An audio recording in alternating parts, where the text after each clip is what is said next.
Hello दोस्तों, स्वागत है आपका एक नए वीडियो में। दोस्तों, क्या लॉ ऑफ अट्रैक्शन में जब हम लॉ ऑफ अट्रैक्शन यूज करते हैं तब हमारा कर्म काम करता है, तब हमें हमारे कर्मों का भोग भोगना पड़ता है क्या नहीं। दोस्तों, हमें बचपन से या हमारे बाप दादा से हमें ये कहा गया है, हमारे माइंड में ये घुसाया है, जब बाप बुरे कर्म करता है तब बेटे को उस बुरे कर्म के भोग भोगने पड़ते हैं, है ना। आपने कहीं पढ़ा होगा, आपके मम्मी पापा, दादाजी या दादी जी, उनसे सुना होगा आपने कि तेरे लाइफ में जब बुरे कर्म हो रहे हैं या बुरा काम हो रहा है या बुरा हो रहा है तो वो तेरे बाप के कर्म है। तेरे बाप ने बुरा किया था, आज तुझे भोगना पड़ रहा है। ऐसा आपने सुना होगा। दोस्तों, आज मेरे साथ गलत हो रहा है, मैं डिप्रेस्ड हूं, मैं गरीब हूं, मैं दरिद्र हूं। An example. इसका मतलब ये है कि मेरे बाप ने वो गलत कर्म किए थे, मेरे माँ ने वो गलत गलत कर्म किए थे, उसकी सजा मैं भोग रहा हूं। ऐसा कभी होता है ना? ऐसा कभी नहीं होता है। हमें गलत समझाया गया है।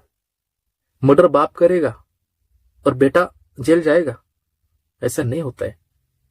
जिसके कर्म उसको ही भोगना पड़ता है, जिसके कर्म जैसे भी हो उसको भोगना पड़ता है। दोस्तों, आज अभी इस वक्त आप आग में हाथ डालोगे, आग में हाथ डालोगे तो आपके हाथ अभी जलेंगे, ना कि आपके बेटे के हाथ जलेंगे, ना कि 1 घंटा बाद आपके हाथ जलेंगे। नहीं, आग में हाथ डालते ही हाथ जलने लग जाएंगे। कर्म का भी वैसा ही सिद्धांत है, वैसा ही फंडा है। अभी इसी वक्त आप जो भी कर्म कर रहे हैं, जो भी कर्म कांड कर रहे हैं, उसका रिजल्ट, उसका फल आपको अभी इसी वक्त भोगना ही भोगना है। हाँ, लॉ ऑफ अट्रैक्शन यूज कर रहे हो आप, वो उसके जगह पर। कर्म से कोई बख्श नहीं सकता, कोई बच भी नहीं सकता, कोई नहीं बच सकता। अच्छे कर्म हो तो अच्छा होगा, बुरे कर्म है तो बुरा ही होगा यार, है ना। आग में हाथ डालोगे तो जलेगा, ठंडा नहीं लगेगा। अब अगर फ्रिज में हाथ रखोगे तो ठंडा लगेगा, गर्म नहीं लगेगा। मतलब जैसे आपके कर्म होंगे, जहां पर आप हाथ डालोगे वैसी फीलिंग आपको लगेगी, वैसा ही आप महसूस करोगे, वैसे आप कर्म करोगे, फल वैसा ही आपको मिलेगा। जैसा कर्म वैसा फल, और फल से कोई बच नहीं सकता। सो दोस्तों, हमारे लाइफ में 24/7 कर्म काम कर रहा है, कर्म के फल हमें मिल रहे हैं। कोई अच्छा है, पैसे वाला है, तो उसके कर्म अच्छे थे, अच्छे है। थे का मतलब नहीं, अच्छे है। मैं तो प्रेजेंट में बात करूंगा। यही पीढ़ी है, यही जमाना है, यही लाइफ है, यही साल है, यही महीना है, यही हफ्ता है, यही दिन है, और यही वो मोमेंट है जो आप आपके कर्म को भोग रहे हो। दोस्तों, फर्श पर जब पानी गिरता है, फर्श पर जब पानी गिरता है, एक बूंद डालकर आप देखो। आप आज ये एक्सपेरिमेंट करो दोस्तों। ऐसा थोड़ा सा पानी लेना है और फर्श पर पानी डालना है। वो पानी सूखने के बाद, वो पानी सूखता है ऑटोमेटिकली, बट जिस जगह पर पानी था उस पर एक लेयर बनता है, सूखा लेयर बनता है। आज ये एक्सपेरिमेंट करना, सूखा लेयर बनता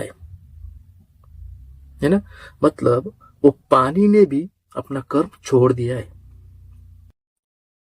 और अगली बार जब आप उसी फर्श पर पानी डालोगे ना, तो जहां पर वो लेयर बनी है पुरानी पानी की, तो उस लेयर पे ही पानी गिरेगा, उसी लाइन से पानी जाएगा, उसी लेयर से जाएगा। समझ में आई मेरी बात? जो लेयर पहले पानी ने छोड़ा था, व्हाइट व्हाइट व्हाइट, आप पानी उस पर डालोगे साइड में तो उसी दिशा में पानी जाएगा जिस दिशा में वो लेयर बनी है व्हाइट वाली। मतलब जो पानी ने कर्म छोड़ा है वो उसी को ही भोग रहा है, उसी पे ही चल रहा है। दोस्तों इंसान भी ऐसा ही कर रहा है, आज दिन भर कर्म कर रहा है, उसके फल भोग रहा है, और सवेरे उठकर उसी रास्ते पर वो चल रहा है, मतलब उसी लाइन पर वो चल रहा है। मतलब जिसने वो कर्म किया है उसी कर्म के सिद्धांत पर वो चल रहा है और फिर से उसी लेयर पर चल रहा है, और बुरा कर्म करते ही रह रहा है, करते ही रह रहा है, और उसी चक्रव्यूह में वो अटका है ना। मतलब कर्म हमारे साथ रहता ही रहता है। हमारे कर्म खत्म कब होते? जब हम इस दुनिया में नहीं रहते।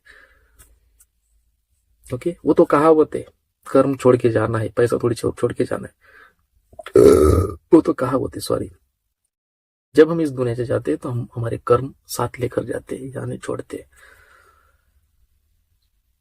तो सिर्फ यादें, वो मोमेंट, तो वो मेमोरीज, ये हम छोड़ते, यहाँ पर कुछ नहीं छोड़ते। सो कर्म ऐसा करो मेरे दोस्तों कि उसका फल भोगने में आपको मजा आए, प्रॉब्लम नहीं आए, दर्द ना हो, पीड़ा ना हो, दुख ना हो। आप अपने कर्म ऐसे करो कि आपका मन करे कि जो मैंने कर्म किए हैं वो कर्म बहुत अच्छे थे और उसका फल उससे भी अच्छा है। अच्छे कर्म करोगे दोस्तों तो उसका फल उससे भी अच्छा आता है, और बुरे कर्म करोगे तो उसका फल बुरे से भी बुरा आता है। जितना बुरा किया है ना आपने, उससे भी बुरा, उस चक्रव्यूह आपके तरफ वापस आता है ना। और कोई कोई लोग ऐसे हैं दोस्तों, उनको ऐसा लगता है कोई गरीब है, कोई पीड़ित है, किसी को कोई बीमारी है, कोई दुख में है तो कोई सुख में है, किसी के पास बहुत पैसा है, कोई अमीर है, किसी के पास गाड़ी है, किसी के पास कुछ नहीं है। ये कर्मों के फल है, ये गरीब है। दोस्तों गरीबी हम सिर्फ पैसों से तोलते हैं, गरीबी कभी भी पैसों से नहीं तोली जाती, ध्यान रखना। ये बहुत स्पिरिचुअल लेवल पर मैं बोल रहा हूं, आई होप आपको समझ में आएगा, और मैं मेरे तरफ से ट्राई करूंगा कि अच्छे तरह से आपको एक्सप्लेन करूं। सो दोस्तों गरीबी का मतलब ये नहीं है कि मेरे पास पैसे नहीं है, गरीबी हर तरह की हो सकती है। गरीबी हम ये सोचते हैं कि जिसके पास पैसे नहीं वो गरीब है, नहीं, उसकी सोच गरीब है ना। अब मेरे पास या किसी के पास बहुत पैसे है और सेहत नहीं है, बट वो सेहत से गरीब है ना। किसी के पास शरीर अच्छा है और पैसा नहीं है और वो पैसे से गरीब है। ओके, किसी के पास शरीर है, आंखें नहीं है, वो आंखों से गरीब है। किसी के पास हाथ नहीं, वो हाथों से गरीब है। गरीबी हर तरह की हो सकती है, बट हम धरती पर जितने इंसान हैं उन्होंने ये पैटर्न बनाया है कि गरीबी सिर्फ पैसों से तोली जाती है। किसी के पास बहुत पैसे है, किसी के पास बहुत पैसे है, शरीर भी अच्छा है, बट वो मेंटेलिटी लूज है, डिस्टर्ब है, तो वो मेंटेलिटी से, बुद्धि से गरीब है ना। किसी के पास शरीर भी अच्छा है, पैसा भी बहुत है, बट उसके लाइफ में उसे प्यार करने के लिए कोई अपना नहीं है, तो वो अपनेपन से गरीब है। देखो दोस्तों गरीबी का मतलब ये होता है। अब आप इससे रिलेट कर सकते हो कि गरीबी क्या है। सो दोस्तों कर्म का सिद्धांत यही कहता है कि आपके कर्म अच्छे होने चाहिए। जितने अच्छे आपके कर्म हो गए उससे भी अच्छा उसका फल होगा। और जितने भी बुरे आपके कर्म होंगे उससे ही बुरा उसका फल होगा। सो कर्म अच्छे होने चाहिए। और जो आपकी मेंटेलिटी है, जो अपने, मुझे यही कहा गया था, मतलब मैंने कहीं तो भी सुना है बचपन में कि बाप ने जब कर्म किए तो बेटों को भोगना पड़ता है। ये गलत पैटर्न है, ये गलत हमें समझाया गया है। क्योंकि दोस्तों आज की दुनिया में कर्मों के फल आपको इसी जन्म में और इसी साल में, इसी महीने में, इसी हफ्ते में, इसी घंटे में, उसी दिन में, इसी मिनट में मिलने ही मिलने हैं दोस्तों। कितना ही बचो उससे, कितना ही भागो उससे, वो आपसे आगे निकल जाएगा और आपको मिलकर ही रहेगा। तो दोस्तों लॉ ऑफ अट्रैक्शन में कर्म काम करता है। आप अफर्मेशन करोगे, पॉजिटिव अफर्मेशन करोगे, पॉजिटिव रहोगे, स्क्रिप्टिंग करोगे, भगवान को मानोगे, एक एक डेढ़ डेढ़ घंटे पूजा करोगे, प्रार्थना करोगे, सत्संग करोगे, घूमोगे, नाचोगे, भक्ति में हर चीज करोगे, बट आपके कर्म गलत है तो इस भक्ति का, इस सत्संग का, इस पूजा पाठ का कोई अर्थ नहीं है। ये बेअर्थ है, कोई अर्थ नहीं। कोई कोई ना दोस्तों बहुत पूजा में व्यस्त रहते हैं, भक्ति में व्यस्त रहते हैं, उनकी दिनचर्या भक्ति किए बिना शुरू नहीं होती। ना वो खाना खाते, ना वो कुछ पीते। जब वो स्नान करते हैं, स्नान करते ही उनको पूजा की थाली, पानी उनको लगता है।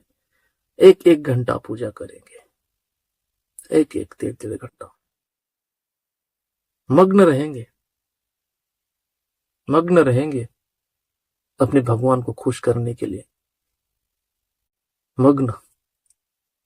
और जब उनके घर पर, उनके दरवाजे पर कोई भूखा आता है तो उनकी भूख मिटाने के लिए, पैसे तो छोड़ो यार, पैसे तो छोड़ो, रोटी तक देते नहीं। रोटी भी छोड़ो यार, इनका घर ना बहुत बड़ा होता है, ये दूर से ही मुंह से भी नहीं बोलेंगे, हाथ करेंगे। मैंने ऐसे बहुत से दुकानों पर देखा है, बहुत बड़ी बड़ी दुकान होती है, कुछ बोलते नहीं, बाहर कोई खड़ा है ऐसा ऐसा करता है।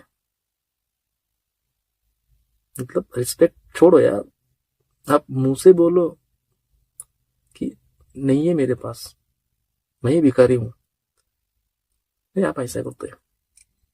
जो पूजा पाठ कर रहा है एक एक डेढ़ डेढ़ घंटा, जब वो पूजा पाठ कर रहा है एक एक डेढ़ डेढ़ घंटा और उसके दरवाजा पर कोई भूखा आता है तो वो हाथ से करता है, तो दोस्तों उस पूजा पाठ का क्या मतलब?